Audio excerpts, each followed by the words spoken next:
Hello friends, this is Aanchal and I welcome you all on banking वाला। आज हम शुरू करने जा रहे हैं एक ऐसी शुरुआत से, बिगिनिंग से एक ऐसा कॉन्सेप्ट, या फिर कॉन्सेप्ट तो क्या कहें, एक ऐसी वैकेंसी के बारे में डिस्कशन करना जिसके लोग दीवाने हैं। क्यों? क्योंकि आरबीआई के लोग दीवाने हैं।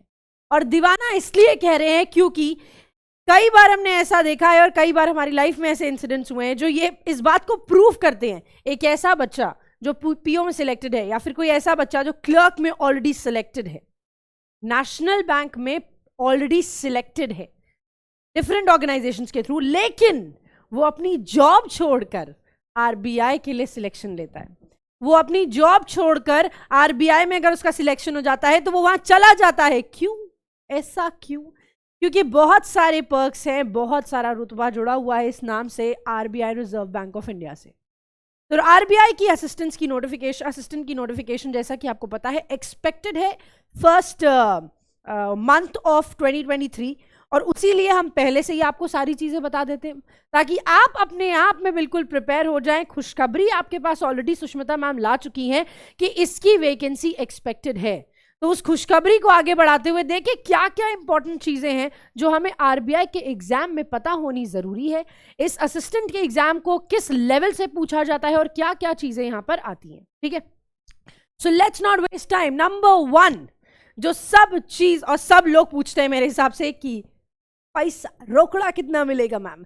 सो आरबीआई असिस्टेंट की जॉब में बेसिक सैलरी जो आपकी है वो 20,700 है, लेकिन सारे अलाउंसेस मिलाकर आपको मिलेंगे 45,050। इसमें हाउस रेंट, डियरनेस अलाउंस, सब कुछ सारे अलाउंसेस मिलते हैं। And of course it's a good start to your job. Assistant level का जॉब है।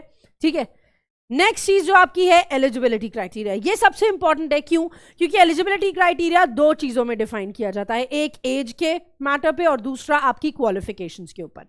सबसे पहले अगर हम एज की बात करें तो आपकी एज जो होनी चाहिए 20 to 28 ईयर्स की होनी चाहिए, इससे ज्यादा एक्सीड नहीं करेंगे।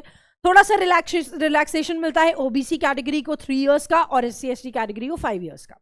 ठीक है, अपार्ट फ्रॉम दैट जो आपकी एजुकेशनल क्वालिफिकेशन है वो ऑलमोस्ट हर गवर्नमेंट एग्जामिनेशन के लिए, जो देखिए बैंकिंग कैडर में ऑलमोस्ट हर एग्जामिनेशन में आपको ये देखने को मिल रहा है कि बैचलर्स डिग्री जरूरी है। ठीक है, एक चीज है कि बैचलर्स डिग्री में आपको 50% तो कम से कम लाना ही है जनरल कैटेगरी के लिए।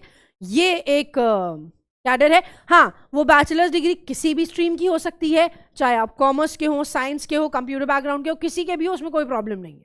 और एक चीज कि बैचलर्स डिग्री किसी भी रिकग्नाइज्ड यूनिवर्सिटी से होनी चाहिए। कोई ऐसा नहीं कि कहीं पता है नहीं उस यूनिवर्सिटी का, लेकिन हम पास हो गए भैया, हमने सर्टिफिकेट निकलवा दिया था, ऐसा नहीं। ठीक है, सो एक रिकग्नाइज्ड यूनिवर्सिटी से आप बैचलर्स डिग्री आपकी कंप्लीट होनी चाहिए, और बैचलर्स डिग्री में आपको ये काम जरूरी है। ठीक है, ओके। अभी ये चीज आपको क्लियर हो गई कि एलिजिबिलिटी क्राइटेरिया क्या है। दूसरी बहुत इंपॉर्टेंट चीज सैलरी कितनी थी। आगे बढ़ते हैं हम अब एग्जाम पैटर्न। देखो भाई, ये नहीं पता होगा तो एग्जाम देने कैसे जाओगे, है ना। तो 3 लेवल ऑफ एग्जामिनेशंस हैं, 3 फेजेस हैं इसके एग्जामिनेशन के। नंबर 1 जहां पे प्रीलिम्स का एग्जामिनेशन होगा, ये सभी एग्जामिनेशन में मेरे हिसाब से अब कॉमन हो चुका है। दूसरा फेज 2 जिसमें आपका मेंस का एग्जामिनेशन होगा, और फेज 3 जहां पर आपकी लैंग्वेज प्रोफिशिएंसी टेस्ट होगी। ये उसी जगह की होती है जिस स्टेट में, जिस सिटी को आप बिलोंग करते हो। ठीक है, मतलब जहां पे आपने भरा है फॉर्म। नेक्स्ट अप इज कैसे कैसे होगा। तो प्रीलिम्स के एग्जामिनेशन में पहले पैटर्न देख लेते हैं। रीजनिंग के आएंगे 35 क्वेश्चंस, 35 मार्क्स के 20 मिनट्स में आपको सॉल्व करना है। क्वांट्स के हैं 35 क्वेश्चंस, 35 मार्क्स के 20 मिनट्स में आपको सॉल्व करना है। और इंग्लिश लैंग्वेज के हैं 30 क्वेश्चंस, 30 मिनट्स और 20 मिनट्स में आपको सॉल्व करना है। 60 मिनट्स टाइम है, सेक्शनल टाइमिंग है, कॉम्पोजिट नहीं है। टोटल मार्क्स 100 है, टोटल क्वेश्चंस 100 है। नेगेटिव मार्किंग होगी 0.25 मार्क्स की, तो बहुत ध्यान से, जिसके लिए कंफर्म हो वही सॉल्व करिएगा, जिसके लिए कंफर्म नहीं है वो छोड़कर आ जाइएगा। बहुत ध्यान से सॉल्व करना है पेपर अपना। ठीक है, ये हो गई प्रीलिम्स की बात। दूसरी बात करते हैं हम अपने मेंस के एग्जामिनेशन की। Reasoning, English language, general awareness, numerical ability और कंप्यूटर नॉलेज, ये 5 चीजें आपसे पूछी जाएंगी, जिसमें 40 40 40 40 40 क्वेश्चन है, 40 40 40 40 40 मार्क्स है, और 30 मिनट्स है इंग्लिश और रीजनिंग के लिए, 25 मिनट्स है जनरल अवेयरनेस के लिए, 30 मिनट्स है न्यूमेरिकल एबिलिटी के लिए, और 20 मिनट्स है कंप्यूटर नॉलेज के लिए। पूरा पेपर होगा आपका 200 मार्क्स का, क्वेश्चंस होंगे 200 मार्क्स के, मतलब 1 मार्क ईच क्वेश्चन, और पूरा टाइमिंग जो है 135 का है, लेकिन अगेन सेक्शनल टाइमिंग है और नेगेटिव मार्किंग है, तो आप सही से मार्क करेंगे तो आपको सही आंसर दिया जाएगा, गलत मार्क करेंगे तो आपसे एक्स्ट्रा मार्क्स भी चले जाएंगे, ठीक है। सो इसलिए बहुत ही ज्यादा ध्यान से, अगर कोई चीज कंफर्म नहीं है उसको वहीं छोड़ाइए, ठीक।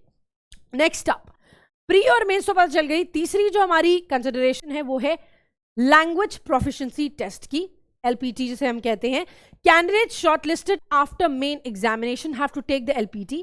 It will be conducted in the local language of the respective office और स्टेट। जिस भी स्टेट और ऑफिस से आपने ये किया है फाइल, उसी स्टेट की जो लैंग्वेज होगी, जो लोकल लैंग्वेज होगी, उसी लैंग्वेज में आपका ये टेस्ट लिया जाएगा, ठीक है।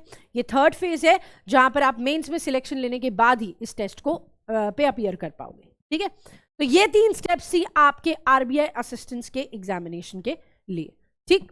अपार्ट फ्रॉम दैट जितनी भी इंपॉर्टेंट कंसिडरेशन है वो सब हम देख चुके हैं, लेकिन एक छोटी सी चीज है, एग्जाम में जाने से पहले कुछ डूज एंड डोंट्स है जिनको हमें ध्यान से रखना चाहिए। सबसे पहला, understand the syllabus and exam level. अगर आपको ये ना पता हो कि एग्जाम में क्या आने वाला है, उसका सिलेबस क्या है, क्या क्या चीजें इंक्लूड करते हैं, तो फिर आपके लिए प्रॉब्लम हो जाएगी। दूसरा, understand every concept of each subject. आप ये नहीं करेंगे कि यार मैंने क्वांट पढ़ लिया, इंग्लिश पढ़ लिया, रीजनिंग पढ़ लिया, GA बाद में पढ़ लेंगे। हर कॉन्सेप्ट को आपको डे 1 से लेकर चलना है। क्यों? क्योंकि हम सब सिलेक्शन लेने के लिए पढ़ाई कर रहे हैं, कोई भी प्री या मेंस क्वालिफाई करने के लिए पढ़ाई नहीं कर रहा है। प्रैक्टिस करिए हर लेवल के क्वेश्चंस को, चाहे इजी हो, चाहे मॉडरेट हो, चाहे डिफिकल्ट हो। ज्यादातर हमने क्या देखा है कि आपके मॉडरेट लेवल के क्वेश्चंस और इजी लेवल के क्वेश्चंस प्री में आते हैं, मॉडरेट टू डिफिकल्ट आपके मेंस में आते हैं। तो हर लेवल के क्वेश्चन को आपको सॉल्व करना है। एंड लास्टली, मॉक्स बहुत सारे अटेम्प्ट करने हैं, लेकिन मॉक पहले दिन से नहीं दिया जाता है। आपको जब लगे कि आपने 30% या 20% अपना सिलेबस कवर कर लिया है, जो भी चीजें पूछी जाती है उसका 20-30% हो चुका है, तब आप मॉक देना शुरू करा करिए, ठीक है। और मॉक्स रेगुलर बेसिस पे देते रहिए। क्यों?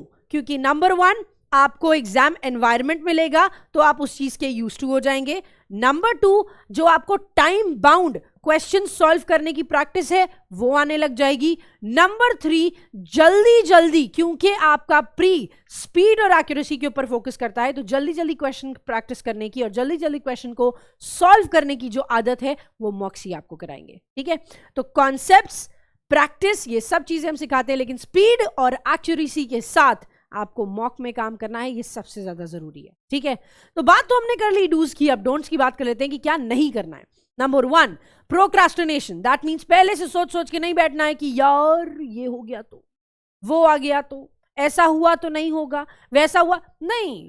Do not think negative. आप कुछ भी नेगेटिव मत सोचिए। क्यों? क्योंकि जो आपके लिए पेपर आ रहा है वो बगल वाले के लिए भी आ रहा है। अगर उसको इजी लग रहा है इसका मतलब उसकी प्रैक्टिस ज्यादा है। आपको डिफिकल्ट लग रहा है, क्यों? क्योंकि आपकी प्रैक्टिस में थोड़ी सी कमी रह गई थी। हो सकता है आपको बहुत इजी लगे और दूसरा बंदा कह रहा है यार इतना टफ पेपर आया था, कैसे सॉल्व करते। हाँ, तो क्यों? क्योंकि उसकी प्रैक्टिस कम थी और आपने भरपूर प्रैक्टिस करी थी, ठीक है। तो ये चीज हमेशा ध्यान रखें। पुअर टाइम मैनेजमेंट बिल्कुल भी नहीं करनी है कि मैं कभी कुछ कर ले रहा हूं, कभी कुछ कर ले रहा हूं, कभी कुछ कर ले रहा हूं।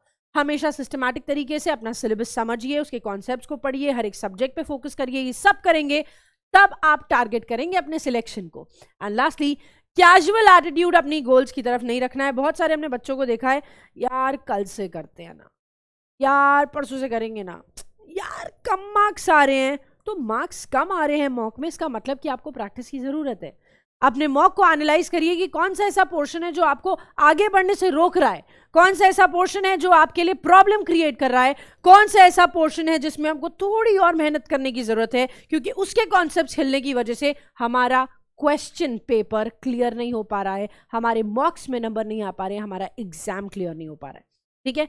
तो इन सब चीजों के साथ जब आप आगे बढ़ेंगे, इन डूज के साथ और इन डोंट्स के साथ जब आप आगे बढ़ेंगे, तो कोई नहीं होगा जो आपको रोक पाए RBI असिस्टेंट बनने से, राइट। तो आज से, अभी से ये निश्चय कर लीजिए कि आपको ज्यादा से ज्यादा फोकस करना है और ज्यादा से ज्यादा मॉक्स अटेम्प्ट करने, अपने कॉन्सेप्ट्स क्लियर करने, और जो भी डाउट आए हम सब आपके साथ हैं, आप अपने डाउट्स ओपनली पूछ सकते हो, ठीक है। That's all from my side guys. I hope आपको सब चीज समझ में आ गई है और अब आप अपने आप फोकस्ड रहेंगे और इस फोकस के साथ आरबीआई असिस्टेंट के लिए हम तैयारी करना शुरू कर देते हैं 2023 के लिए। That's all from my side guys, thank you so much, all the very best और पढ़ाई करना अभी से शुरू कर दो।